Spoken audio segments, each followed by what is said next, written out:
एक समय की बात है, एक नदी के पास एक सांप रहता था। वह कमजोर था और बूढ़ा हो रहा था और वह कोने में पड़ा हुआ था, उदास और सुस्त दिख रहा था।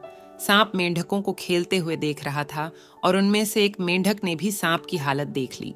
ये मेंढक छोटा था और उसने सांप के पास जाकर उससे सीधे पूछने का फैसला किया कि वह दुखी क्यों है। वह सांप के पास गया और दयावश उससे पूछताछ की।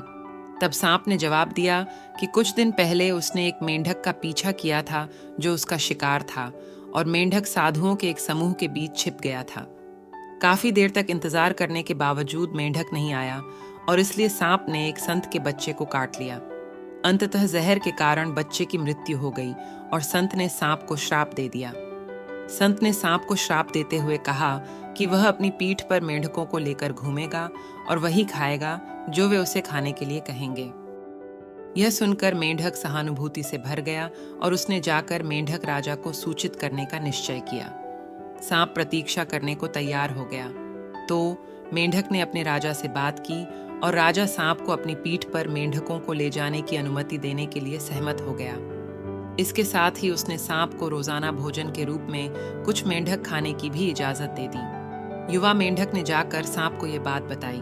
सांप बहुत आभारी था और उस दिन से वह मेंढकों को अपनी पीठ पर बैठाने लगा और केवल मेंढक राजा द्वारा दिए गए मेंढकों को ही खाने लगा। सब कुछ ठीक चल रहा था जब तक कि सांप उदास और कमजोर नहीं हो गया। सांप ने अपनी ताकत वापस पा ली और जल्द ही उसके सामने जो भी मेंढक आया उसे खाना शुरू कर दिया। यहाँ तक कि उसने उन मेंढकों को भी खा लिया जिन्हें वह अपनी पीठ पर लादता था, जिसमें वह युवा मेंढक भी शामिल था जो उसकी मदद करता था। यह बात मेंढक राजा को पता चली और वह सीधे सांप के पास पहुंचा।